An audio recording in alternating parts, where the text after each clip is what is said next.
I'm Jen Beeston with Guaranteed Rate Mortgage.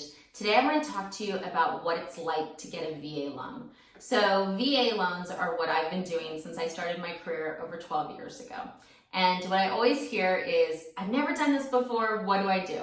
So first we're going to talk about the documents that you should gather before you talk to your lender. And then we're going to talk about what the process is like and what to expect, and some pitfalls and hurdles. Okay, so the first thing is you're going to want to gather your pay statements, your W-2s, and your bank statements. Okay, just have those ready. If you have them all online, that's fantastic. I do everything now online and over the phone because with technology, the last thing I want is for you to have to take a day off of work so that you hang out with me. That would be super boring for you. So yeah, everything's taken online. So pay statements, W-2, and bank statements, okay? Now, when you talk to a lender or you fill out an online app, they're gonna be asking questions such as, are you paid a salary? Are you paid hourly? How are you paid? And you're gonna wanna know that information. So have that information ready to go. Now, when I'm qualifying someone, I'm always going to be pulling credit. The reason I pull credit is I need to see the whole picture, and then ultimately I'm going to have to run it through what's called desktop underwriting. What that is it's automated underwriting, and what I'm looking for is an approved eligible. And I can't run it through desktop underwriting without running credit and importing the credit report. Now, if you get your credit score from something like Credit Karma, it's not always accurate. So you just need to know that when a lender pulls your credit, it could be very different than some of those online companies giving you credit scores, okay? We do the application, we run credit, I'm gonna ask for your documents, I run it through the desktop underwriter because I'm looking for that approved eligible. That's the pre-qualification process right there, okay? Now, if you served a long time ago, we may need your DD-214. We have a way to electronically pull your eligibility. However, if you served a long time ago, odds are you're not in those records. So then we do have to use the DD-214 to give more information so that they can get us your records and certificate of eligibility. You don't have to give us your certificate of eligibility in 99% of the cases because we can get it online, okay? So that's important because I know a lot of people are like, well, I want to apply for a VA loan, but I don't have my certificate of eligibility yet. And I'm like, well, just let's do some basic information. My processor can pull it in 5 minutes because that's literally how long it takes. Okay, so we get you pre-qualified. We talk about what your numbers are.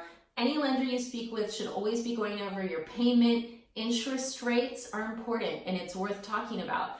A lot of people assume that if you're getting a VA mortgage, the interest rate is the same no matter what lender you talk to.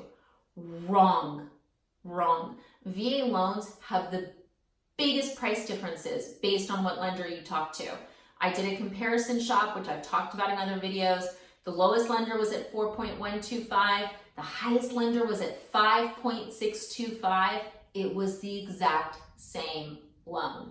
So you really want to know where the rates are and where you're being quoted. And I've had a couple of veterans call me recently where they're like, well, they're telling me the rate's this. And I've literally shown them rate sheets where I'm like, yeah, they're making $40,000 off of you. It's ridiculous. So rate's important. But you want to understand your monthly payment and make sure that your monthly payment includes property taxes and insurance, okay? Then you start shopping with a realtor. Now, there are certain states where the house has additional requirements. So for instance, in California, if you're doing a VA loan, the house will need a pest report and clear Section 1. Section 1 items are like dry rot. So it means all those items would have to be cleared prior to close. Now, some states do not require a pest report. It is state by state. But it's important to know if the state you're in requires a pest report, because if it does, the house that you're looking at needs to be in pretty darn good condition.